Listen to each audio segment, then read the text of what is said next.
start with Dr. Barbara Porco. And Barbara, let me pass it. Oh, good. So if you'd like to take some notes, there is a small quiz at the end of this.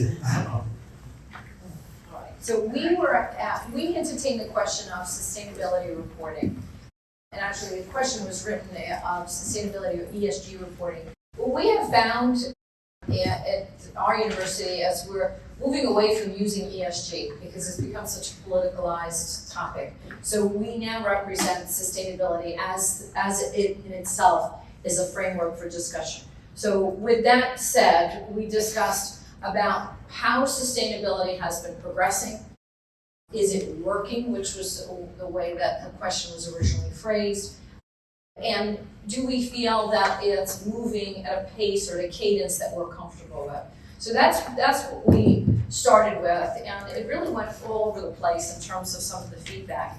So some of the things that were shared was the challenges of not having singular reporting guidelines. So we have guidelines in the United States. Recently it came out from the SEC, and their enactments are primarily focusing on environmental disclosures associated with Scope 1 and Scope 2. Everybody was stunned that Scope 3 did not make it into the SEC. However, at the same time, we have the United States as a whole having regulation. Now you have California as a single state issuing their own bills for compliance if you operate in that state.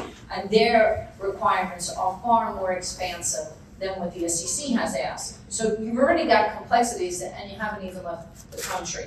Now you move over to Europe and you have the European countries coming together with a very, very fast-paced approach on extremely extensive reporting requirements. Not only are they asking for reporting on activities, but they're also asking for reporting on the impacts of companies' activities. Organizations are moving at a rapid pace to try to fulfill these obligations that are coming on very, very quickly. And then you say, okay, you've got the United States, you've got Europe, there's a lot of other wonderful countries out there, many of you are from them, correct?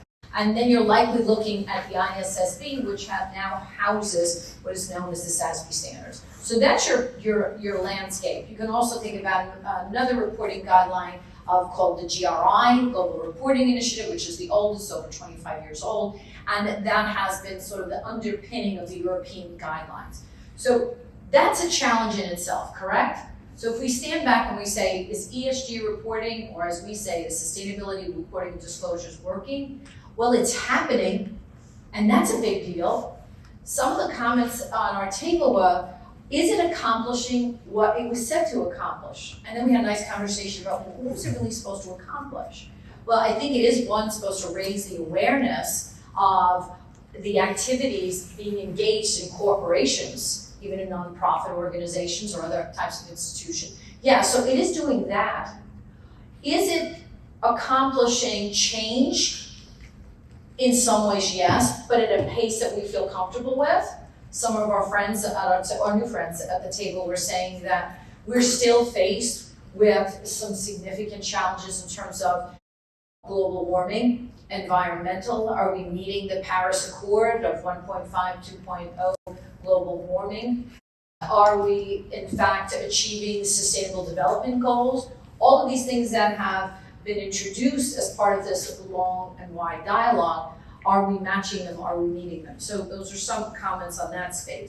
Other things that were discussed is the constant comparison to the discussion of sustainability reporting and financial reporting. And it's important to step back and say, one has been around for a century, one is about 20 minutes ready. And it's really hard to start to try to compare these types of reporting processes. They are not really comparable in so many different levels. Other things that were discussed is the type of data that comes out of sustainability types of disclosures. The individuals that provide that information don't have the same skill sets and are uncomfortable or not yet accustomed to reporting information in a way that can be audited or auditable. The impacts to small companies. When we think about sustainability reporting, we read articles and research papers that all talk about the Fortune 500, the Russell 1000. well, we all recognize that that is not the most significant impact in terms of our global activities. Small businesses contribute to more than half of all types of sustainability impact outcomes. And we're not seeing measurements. They don't have the infrastructure for that. Interoperability was discussed in terms of how it's important to consider how reporting can take place in one location and how it can apply to another. We spoke about sustainability reporting is changing the lens in which we review organizations. When you think of financial reporting, you think of a very short-term lens. When you think of sustainability reporting, you start to think of long-term value creation, which is important to consider as we start to evaluate the future of organizations. The more that we think of sustainability reporting and the information that comes out of it and how it drives resiliency, how it works to prevent collapses from poor governance, that is where we will ultimately see the success. Are we there yet? No, but we feel ultimately we are at least moving in a very good direction. Thank you, Mark. So, questions? Any questions or any comments? Here. I take your point that this is a new venture, but I also noticed when SOX came in and we had a new audit report for internal controls, happened overnight.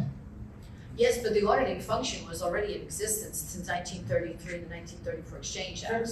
So it was an extension of current compliance requirements. So do we need a law to make this happen? Well, we are experiencing regulation, so yes. I think that that's another a topic we discussed, that the voluntary element of sustainability reporting only was able to accomplish so much. But now that we are seeing regulation from many parts of the world, we're seeing a far more rapid change. So very good point. Any other comments from the table? Anyone from our table, did I miss anything? No, No, you made us sound smarter.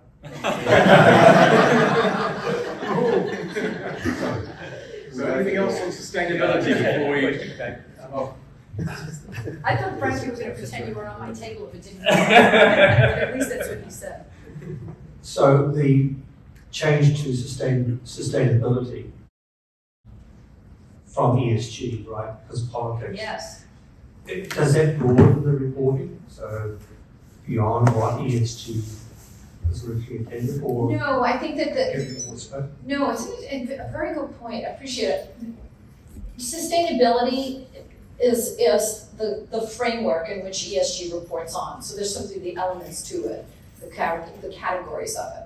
But in referencing, we don't think of them differently in terms of how we capture them in terms of our curriculum, how we capture them in terms of our efforts. And we had done a review of our courses, how they list, the titles, and we have little by little over the last year pulled away from using ESG in the way we describe some of our activities. Kelly, would you agree? We've done that pretty much in all the disciplines. I know you've done it in the accounting area. Yeah, and thank you. And I think it's just because there started to be a negative connotation with the ESG, where sustainability we were able to tie more towards that long-term value and just the business being around in 5 to 10 years or whatever time frame you want to look at. So we made a conscious effort to focus more on the concepts of sustainability within our curriculum and classes. But we still do talk about the environmental, social, and governance concepts of it. So it's still there.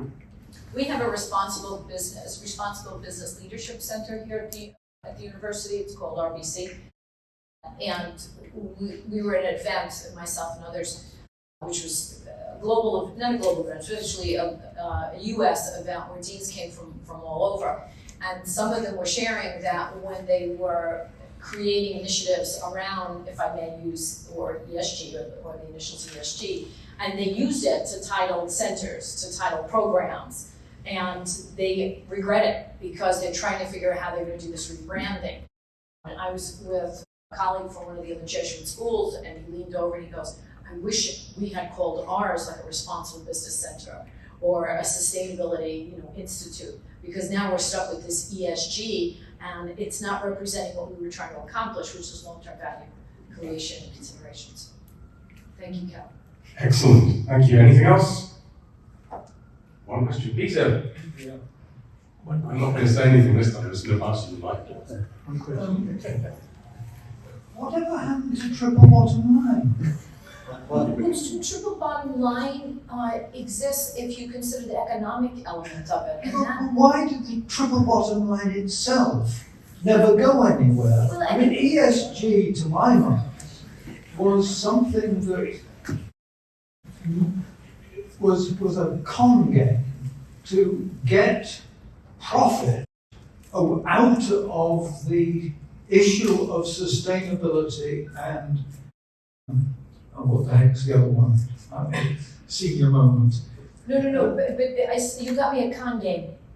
So I was going to say the triple bottom line to me visually always represented the stool. That's how the visual image for the triple bottom line. I don't know about you, but I can't sit on a stool that long. I'm very uncomfortable. So if you think about this notion of the triple bottom line, you're looking at the economics element of it, and then you're now looking at the reporting structure of integrated reporting, which was a framework that was quite popular when it first came out about 15 years ago, and it talks about the 6 capitals, how they go into an organization, how they're transformed, how they come out. And integrated reporting has not been very popular because they are so different in metrics and concepts. And they shouldn't be so They different. shouldn't be integrated. And they are because, frankly, the accounting profession dropped the ball in the 1990s, big time. I was working with I was here in the United States, but I was working on the triple bottom line issue with the Institute of Chartered Accountants in England and Wales.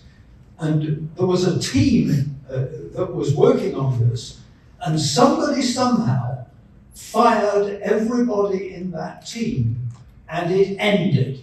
And to my mind, we are now, 30 years later, looking at doing something that we should have been doing 30 years ago. I am really old and I'm really angry about it. Oh my God. But I would ask if you don't direct that directly at me. We're